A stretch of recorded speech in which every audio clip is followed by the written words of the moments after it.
Yes, Kenya. Tamu sana, tamu sana, tamu sana, yes. For the very first time, William Ruto's government has come out very boldly to admit it has no formula, no clue at all on how to lower the high cost of living. In this video, I want us to have a look at some remarks from Treasury. Remarks that confirms Ruto as the president has indirectly surrendered and is now leaving it up to Kenyans to decide what to do. Let's have a look at the remarks, for they are going to inform our analysis in this video. Treasury asks Kenyans to share ideas on collecting more taxes, to contribute your ideas on how the government can lower the cost of living and create employment opportunities. Write an email to budgetstatements@treasury.go.ke, 9th May 2023. These are remarks that have been going viral across various political online pages. And in this video, I want us to dissect these remarks for Kenyans to understand what they mean. If you are watching us, but you have not yet subscribed, subscribe, give this video a like. Let's proceed.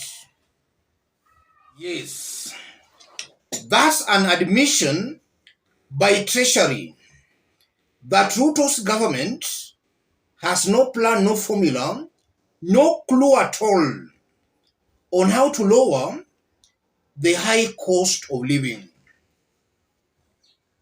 And that's very ironical, because when William Ruto was campaigning, he constantly told Kenyans that he has a plan.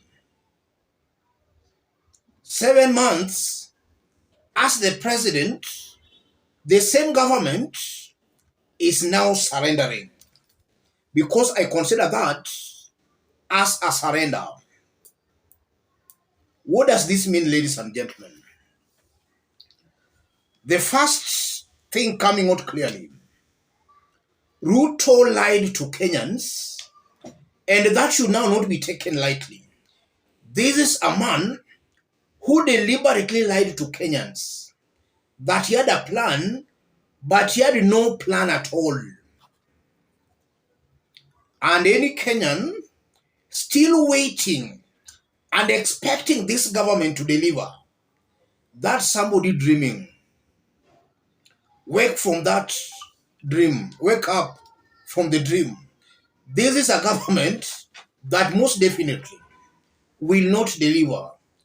It's a trial and error government. They don't know actually the results that can come out as a result of the government's actions. So it's just a government trying to do things, expecting to get results, but they're not even sure of the results they're waiting for. This is a clueless government, a government that was prepared to rule. It's a government of political novices, no clue at all on governance. That's the first thing coming out very clearly. The second issue coming out, I don't know what the elected leaders are still waiting for. The members of parliament. Because this is a government that ought to have been sent home by yesterday. This is a government that ought to have been home as I talk. I don't know why a government that has completely failed to deliver like this one is still being entertained is still being massaged by the elected leaders who should be putting the government on its toes. We are seeing some saying we are joining the government for development. Which development now? As the national government fails, the members of parliament supporting this government should also be held responsible for the failure. That's another issue coming out very clearly. And then the third issue, William Ruto calling himself the president is an insult on Kenyans. Calling himself alone the president is an insult on Kenyans. And that's why it's important that a leader who has been popularly elected by the people should be given the mandate to lead. I'm very sure that if Ruto was popularly elected by the people, he could have actually been a little bit concerned, or rather, he ought to have been concerned on the high cost of living Kenyans are going through. But looking at William Ruto, he doesn't care.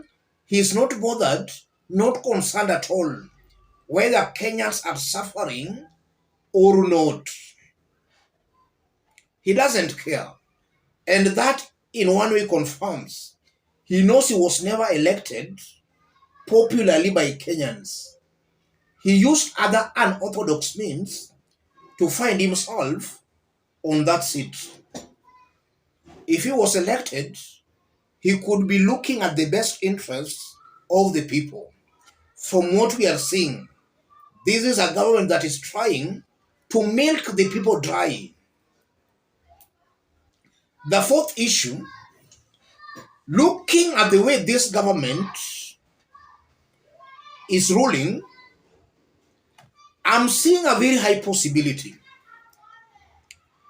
where leaders supporting this government, the elected leaders, they'll find themselves very unpopular in their respective political areas. They'll find themselves very irrelevant. And some few days ago, in this forum, I did highlight the need of Azimio and the opposition. Now, as they go for William Ruto, they should not forget to go for the leaders supporting William Ruto. And it's good I saw Oleda Makina and Oparanya starting to adopt that kind of a narrative. Though in our next video, or maybe in our subsequent videos, I'll dwell deep into that. But one thing coming out very clearly, the elected leaders supporting this government, they will be forced to carry the burdens and the failures of this government. As they say they are joining the government for development, it's almost very certain and very clear they'll not be able to deliver or to bring that development they are talking about. Besides that, they will also have to carry the burdens, the failures of the national government. Yes. And also, as I conclude, the remarks from Treasury confirms what I've all along been saying here, that we are dealing with a clueless team. And I've always maintained that even if this government was to be given 100 years, in their hundredth year, yes, they'll still be complaining and looking for scapegoats, passing blames. Oh, we are here because of that previous kind of a government. This is a team that is not fit holding public offices.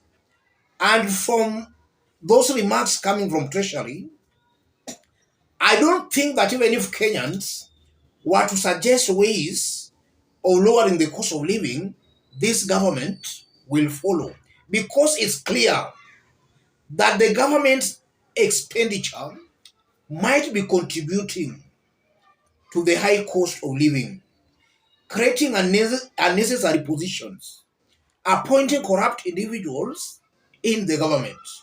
Those are the main contributors. Corruption. But will the government listen? Let's meet in our next analysis. If you want to support us, I've pinned my number on the comment section. God bless you. God bless Kenya. Thank you.